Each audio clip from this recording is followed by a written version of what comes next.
Quality study अकॅडमीच्या YouTube चॅनलवर तुमच्या सर्वांचे स्वागत आहे. विद्यार्थी मित्रांनो, आज आपण 18 फरवरीचे चालू घडामोडीचे प्रश्न पाहणार आहोत. आपण चालू घडामोडीची ही सिरीज घेत आहोत. ही सिरीज UPSC, MPSC व इतर सर्व परीक्षेसाठी अत्यंत उपयोगाची आहे. या सिरीजमध्ये आपण एक्झाम पॉईंट ऑफ एक महत्त्वाचा टॉपिक पाहतो. तर आजचा आपला महत्त्वाचा टॉपिक आहे ब्रँड अम्बॅसिडर. तुम्ही नुकतेच बघितलं असाल विद्यार्थी मित्रांनो, MPSCची जी एक्झाम पार पडली तिथे ब्रँड अम्बॅसिडरबद्दल प्रश्न होता. चल आता विद्यार्थी मित्रांनो, आता आपण पाहूया आजचे प्रश्न.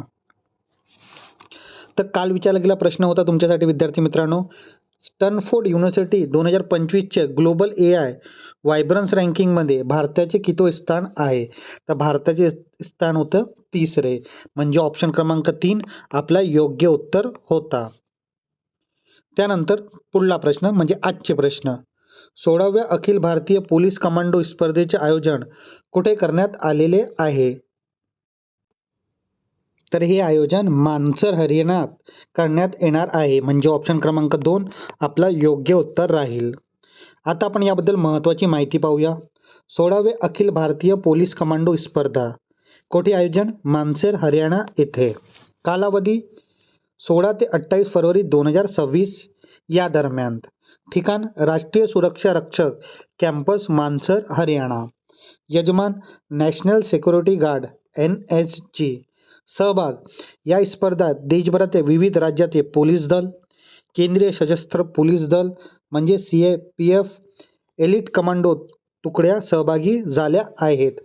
उद्देश कमांडोमध्ये शारीरिक क्षमता, धोरणात्मक कौशल्य आणि एकमेकांकडे उत्कृष्ट पद्धतीची देवाणघेवाण करणे आहेत. तर ही इन्फॉर्मेशन याबद्दल. त्यानंतर पुढला प्रश्न. आशियाई रायफल और पिस्तॉल अजिंक्यपद 2026 मध्ये भारताने एकूण किती सुवर्णपदक जिंकलेले आहेत? तर या आशियाई रायफल इथे भारताने 51 सुवर्णपदक जिंकलेले आहेत. तर विद्यार्थी मित्रांनो, हा प्रश्न तुम्ही नोट डाऊन करून ठेवा, कारण की या प्रश्नामध्ये सुवर्णपदक विचारले आहेत. टोटल म्हणजे एकूण पदक किती जिंकलेले आहेत ते नाही विचारले आहेत, सुवर्णपदक विचारलेले आहेत फक्त. त्यानंतर पुढला प्रश्न. आशिया रायफल पिस्तॉल चॅम्पियनशिप 2026 मध्ये पदक तालिकेत शीर्षस्थान कोणत्या देशाने प्राप्त केले? तर तो देश आहे आपला देश भारत, म्हणजे ऑप्शन क्रमांक 2 आपला योग्य उत्तर राहील. आता विद्यार्थी मित्रांनो, याबद्दल आपण महत्त्वाची इन्फॉर्मेशन पाहूया. आशियान रायफल पिस्तॉल चॅम्पियनशिप 2026 ची पदक तालिकात भारताने अव्वल स्थान पटकावलेले आहेत. भारताला एकूण किती पदक मिळाले? तर 94 एवढे एकूण पदक मिळाले आहेत. तिथे 51 स्वर्ण, 23 रौप्य आणि 20 कांस्य पदक मिळालेले आहेत. ठिकाण कोणतं होतं? डॉक्टर करणी सिंग शूटिंग रेंज, नवी दिल्ली येथे. कालावधी 2 ते 13 फरवरी 2026 या कालावधीमध्ये हे आशिया रायफल चॅम्पियनशिप पार पडली. त्यानंतर पुढला प्रश्न. कुकी समुद्रधुनी कुक स्ट्रेट ओलांडणारे पहिले आशियातील पॅरा जलतरणपटू कोण ठरले आहेत? तर हे सत्येंद्र सिंग लोहिया ठरलेले आहेत, म्हणजे ऑप्शन क्रमांक 2 आपला योग्य उत्तर राहील. आता आपण याबद्दल महत्त्वाचे माहिती पाहूया. सत्येंद्र सिंग लोहिया हे कुठले आहेत? मध्य प्रदेश, भारत या आपल्या देशातले. विक्रम कुकी समुद्रधुनी न्यूझीलंड ओलांडणारे पहिले आशिया पॅरा जलतरणपटू. वेळ हे अंतर पार करण्यासाठी त्यांना 8 तास 41 मिनिट लागले. सन्मान तेनसिंग नागो राष्ट्रीय साहसी पुरस्काराचे ते मानकरी आहेत. विशेष पाय 100% निकामी असून त्यांनीही जागतिक यश मिळवलेलं आहे. तर ही माहिती याबद्दल. त्यानंतर पुढला प्रश्न. देशातली पहिली पाण्याखालील ट्विन ट्यूब रोड आणि रेल्वे बोगद्याची निर्मिती कोणत्या राज्यात करण्यात येईल? तर हे आसाम राज्यात करण्यात येईल, म्हणजे ऑप्शन क्रमांक 4 आपला योग्य उत्तर राहील. आता आपण याबद्दल महत्त्वाची माहिती पाहूया.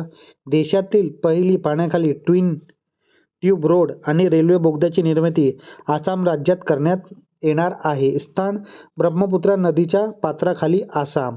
जोडणी हा बोगदा नुमीगड आणि गोरखपूर या 2 शहरांना जोडला जाईल. वैशिष्ट्य यात रस्ते, रेल्वे असे दोन्ही वाहतुकीसाठी स्वतंत्र ट्विन ट्यूब्स असतील. लांबी हा बोगदा सुमारे 15.6 किलोमीटर लांब असणार आहे. महत्त्व भारत-चीन सीमेच्या दृष्टीने आणि ईशान्य भारताच्या दळणवळणासाठी हा प्रकल्प अत्यंत धोरणात्मक ठरणार आहे. तर ही महत्त्वाची माहिती याबद्दल. त्यानंतर पुढला प्रश्न. गिफ्ट सिटीच्या अध्यक्षपदी कोणाची नियुक्ती करण्यात आलेली आहे? तर उदय कोटक यांची नियुक्ती करण्यात आलेली आहे. म्हणजे ऑप्शन क्रमांक 3 आपला योग्य उत्तर आहे. आता आपण याबद्दल महत्त्वाची माहिती पाहूया. गिफ्ट सिटी अध्यक्षपदी उदय कोटक यांची नियुक्ती करण्यात आलेली आहे. उदय कोटक हे प्रसिद्ध बँकर आणि कोटक महिंद्रा बँकेचे संस्थापक आहेत.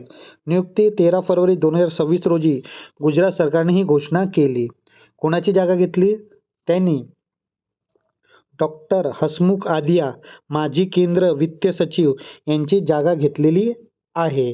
विशेष सन्मान उदय कोटक यांना नुकतेच 2026च्या पद्मभूषण पुरस्कार जाहीर झालेला आहे. महत्त्व गिफ्ट सिटी ही भारताची पहिली स्मार्ट सिटी आणि आंतरराष्ट्रीय वित्त सेवा केंद्र IFSC असून कोटक यांच्या अनुभवांचा उपयोग या शहराला जागतिक स्तरावर नेण्यासाठी होईल. ही महत्त्वाची माहिती याबद्दल. त्यानंतर पुढला प्रश्न. नुकतेच घोषित करण्यात आलेल्या PM मदत योजनेअंतर्गत रस्ते अपघातातील बाधितांना किती रकमेपर्यंत कॅशलेस उपचार मोफत दिला जाईल? तर ती रक्कम आहे 1,50,000. म्हणजे ऑप्शन क्रमांक 3 आपला योग्य उत्तर आहे. PM मदत राहत योजना. मर्यादा प्रति व्यक्ती 1.5 लाख रुपये मोफत. प्रकार संपूर्णपणे कॅशलेस रोखविरहित सुविधा. कालावधी अपघातानंतर पहिले 7 दिवस प्रभावी. उद्देश गोल्डन आवर मध्ये जीव वाचवणं याचा मुख्य उद्देश आहे. लागू भारताचे सर्व राष्ट्रीय महामार्ग आणि प्रमुख रस्त्यावरची अपघातांसाठी.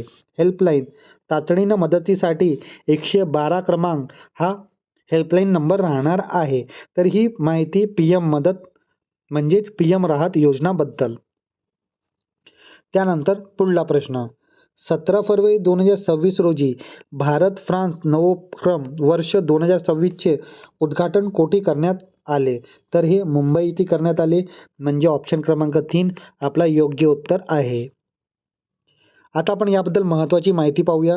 17 फरवरी 2026 रोजी मुंबई येथे भारत फ्रान्स नवोपक्रम वर्ष 2026चे अधिकृत उद्घाटन करण्यात आले. ठिकाण गेटवे ऑफ इंडिया मुंबई. प्रमुख उपस्थिती पंतप्रधान नरेंद्र मोदी आणि फ्रान्सचे राष्ट्रीय अध्यक्ष इमॅन्युएल मॅक्रॉन.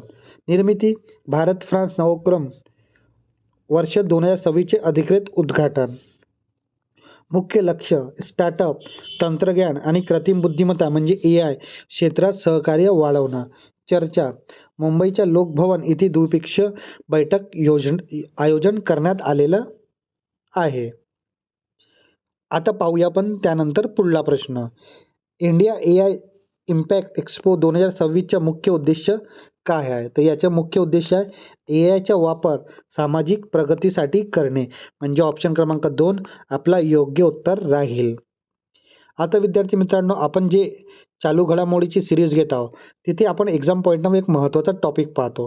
तर आजचा आपला महत्त्वाचा टॉपिक आहे ब्रँड अम्बॅसिडर. तर आपण याबद्दल संपूर्ण माहिती पाहणार आहोत. तर सर्वात आधी क्रीडा क्षेत्रातील brand ambassador Rohit Sharma, ICC पुरुष T20 विश्वचषक 2026चे brand ambassador. Neeraj Chopra, ever ready आणि स्पीड पेट्रोल BPCLचे ब्रँड अम्बॅसिडर आहेत. मनू भाकर, केंद्रीय बंदरगाव, जहाज बांधणी आणि जल मंत्रालय यांची ब्रँड अम्बॅसिडर. स्मृती मंदना, बाटाच्या स्पोर्ट ब्रँड पॉवर यांचे brand ambassador. Sachin Tendulkar, Maharashtra smile ambassador Swachh Mukh Abhiyan यांचे. Virat Kohli, Puma India, HSBC आणि IQOO या मोबाईल याचे brand ambassador. PV Sindhu, fit India movement आणि व्हिसा यांची ब्रँड अम्बॅसिडर. त्यानंतर विद्यार्थी मित्रांनो आपण पाहूया सरकारी योजना आणि मोहीम यांचे brand ambassador. Amitabh Bachchan GST, दरवाजा बंद अभियान, पल्स पोलिओ आणि स्वच्छ भारत यांचे brand ambassador. Kareena Kapoor Khan UNICEF India याचे national brand ambassador. Ayushmann Khurrana UNICEF child राईटसाठी जागतिक राजदूत. दिया मिर्झा संयुक्त राष्ट्र पर्यावरण कार्यक्रम UNEP ची सदीच्या दूत. त्यानंतर पंकज त्रिपाठी कृषी नेटवर्क आणि निवडणूक आयोग यांचे नॅशनल आयकॉन. त्यानंतर आपण पाहूया मनोरंजन क्षेत्राचे प्रमुख नियुक्त्या. शाहरुख खान थम्सअप आणि रिअलमी स्मार्टफोनचे brand ambassador. Ranveer Singh Pepsi आणि डिझनी स्टारचे brand ambassador. Alia Bhatt Gucci या जागतिक लक्झरी ब्रँडची पहिली भारतीय global brand ambassador. Shraddha Kapoor Eureka फोब यांची ब्रँड अँबॅसेडर. दीपिका पादुकोण बिस्लेरी आणि हुंडाय या कंपनीची ब्रँड अँबॅसेडर. त्यानंतर राज्य स्तरावर ब्रँड अँबॅसेडर. सौरभ गांगुली त्रिपुरा पर्यटन यांचे ब्रँड अँबॅसेडर आहेत. रिषभ पंत उत्तराखंड राज्याचे ब्रँड अँबॅसेडर. संजय दत्त अरुणाचल प्रदेशचे ब्रँड अँबॅसेडर आणि गोविंदा मध्य प्रदेश पर्यटन यांचे ब्रँड अँबॅसेडर. तर ही राज्यस्तरावरील ब्रँड अँबॅसेडरची लिस्ट आहे. त्यानंतर मालदीव पर्यटन कॅटरीना कैफ हे brand ambassador. Fit India icon Ayushmann Khurrana हे ब्रँड अँबॅसेडर. मानसिक आरोग्य यांचे ब्रँड अँबॅसेडर अभिनव बिंद्रा. झारखंड राज्य पर्यटन यांचे brand ambassador Mahendra Singh Dhoni. Australia पर्यटन यांचे ब्रँड अँबॅसेडर सारा तेंडुलकर. ओडिशा हातमाग यांची brand ambassador Madhuri Dixit. UNICEF India यांचे ब्रँड अँबॅसेडर करीना कपूर आणि थायलंड पर्यटन यांचे ब्रँड अँबॅसेडर कोण आहेत? सोनू सूद. त्यानंतर MP पर्यटन यांचे ब्रँड अँबॅसेडर कोण आहेत? पंकज त्रिपाठी. सायबर गुन्हे केंद्र यांची ब्रँड अँबॅसेडर कोण आहे? रश्मिका मंदणा. बंदर जहाज जलमार्ग यांची ब्रँड अँबॅसेडर कोण आहेत? मनु भाकर. ऑडी कंपनी यांचे ब्रँड अँबॅसेडर कोण आहेत? नीरज चोपडा. तर नुकतेच विद्यार्थी मित्रांनो MPSC मध्ये याबद्दल प्रश्न होता की ऑडी कंपनीचे ब्रँड अँबॅसेडर कोण आहेत. त्यानंतर खो खो विश्वचषक यांचे ब्रँड अँबॅसेडर सलमान खान. तंबाखू नियंत्रण यांचे ब्रँड अँबॅसेडर PV सिंधू. त्यानंतर विद्यार्थी मित्रांनो हे खूप महत्त्वाचे ब्रँड अँबॅसेडर आहेत. तुम्ही यांची लिस्ट तुम्ही नोट डाऊन करून ठेवा, कारण की येणाऱ्या एक्झाममध्ये तुम्हाला याबद्दल प्रश्न असू शकतो. आता विद्यार्थी मित्रांनो आपण तुमच्यासाठी एक प्रश्न असतो क्वेश्चन ऑफ द डे. एक प्रश्न तुमच्यासाठी असतो. आजचा प्रश्न तुमच्यासाठी आहे. फरवरी 2026 मध्ये 10 लाख कोटी रुपयांचे बाजार भांडवलाचा म्हणजेच मार्केट कॅपचा टप्पा ओलांडणारी बँक कोणती आहे? तर पहिला ऑप्शन आहे तुमच्यासाठी HDFC बँक. दुसरा ऑप्शन आहे ICICI बँक. तिसरा ऑप्शन आहे SBI बँक आणि चौथा ऑप्शन आहे तुमच्या बँक ऑफ बडोदरा. तर या प्रश्नाचं उत्तर नक्कीच तुम्ही कमेंट बॉक्समध्ये द्या विद्यार्थी मित्रांनो. चुकला तरी काही हरकत नाही. येणाऱ्या व्हिडिओमध्ये आपण याबद्दल माहिती पाहणारच आहोत. तर उत्तर द्यायला विसरू नका. आता विद्यार्थी मित्रांनो आपण आपल्या क्वालिटी स्टडी अकॅडमीच्या यूट्यूब चॅनलवर जी ही चालू घडामोडीची सिरीज घेत आहोत. ही सिरीज तुम्हाला कशी वाटत आहे तुम्ही नक्की कमेंट बॉक्समध्ये सांगा. ही सिरीज तुम्हाला आवडत असेल तर नक्की लाईक करा, शेअर करा आणि आपल्या क्वालिटी स्टडी अकॅडमीच्या यूट्यूब चॅनलला सबस्क्राईब करायला विसरू नका. धन्यवाद.